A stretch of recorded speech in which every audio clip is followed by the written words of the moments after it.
అసలు హైదరాబాద్ సిటీ అంటేనే city of lakes అని చెప్పేసి కూడా అంటారు. మరి అట్లాంటిది అనేక చెరువులు కానీ లేక్స్ కానీ అన్యాక్రాంతమై చెరువులు అనేవి ఉనికి కోల్పోతున్న పరిస్థితులలో హైడ్రా అనే వ్యవస్థని తీసుకొచ్చి ఆ లేక్స్ని ప్రొటెక్ట్ చేయాలి. అదేవిధంగా గవర్నమెంట్ అసెట్స్ ఏవైతే ఉన్నాయో ఆ అసెట్స్ని కూడా కాపాడాలనే ఉద్దేశంతో హైడ్రా అనే వ్యవస్థను తీసుకొస్తే దానివల్ల భావితరాలకు లాభమా నష్టమా? భావితరాలకు లేక్స్ ఉంటేనే కదా, చెరువులు కానీ కుట్టలు కానీ ఉంటేనే కదా భావితరాలకు లాభం. హైదరాబాద్ అంటే హైదరాబాద్ కింద ఉన్నటువంటి మొత్తం ఇన్ఫ్రాస్ట్రక్చర్ అందరూ కలిపితేనే కదా హైదరాబాద్. మరి చెరువులు కుంటలు లేని హైదరాబాద్ తీసుకుందామా? మురికి కూపంగా మారినటువంటి మూసి ఏదైతే ఉందో దాన్ని హైదరాబాద్ ఇమేజ్కి అసోసియేట్ చేస్తామా? రీజుమినేషన్ అయిపోయిన తర్వాత మంచి మూసి ఒకవేళ క్రియేట్ చేస్తే దాన్ని హైదరాబాద్తో బ్రాండ్ హైదరాబాద్తో అసోసియేట్ చేయాలన్నా? ఇవన్నీ కూడా కేటీఆర్ గారు ఆలోచన చేయవలసిన అవసరం ఉంది.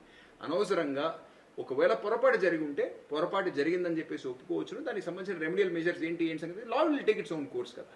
అంతేగాని చేసిన పొరపాట్లను కానీ చేస్తున్న మంచి పనులు ఏవైనా ఉంటే వాటన్నిటి కూడా బ్రాండ్ హైదరాబాద్తో మురిపెట్టడం అనేది కరెక్ట్ కాదు. హైడ్రా అనేది హైదరాబాద్ బ్రాండ్కి వాల్యూ అడిషనే. అదేవిధంగా మూసీ రీజువినేషన్ కానీ మూసీకి సంబంధించిన ప్రాజెక్ట్ ఏదైతే కొత్త ప్రభుత్వం ఇప్పుడు టేకప్ చేస్తుందో ఇవన్నీ కూడా హైదరాబాద్ బ్రాండ్ ఇమేజ్ని ప్రపంచ స్థాయి నగరంగా ఇది మారేదానికి ఆ ప్రయత్నంలో భాగంగా ఈ ఎఫర్ట్స్ ఉంటాయి తప్ప మరొకటి కాదు.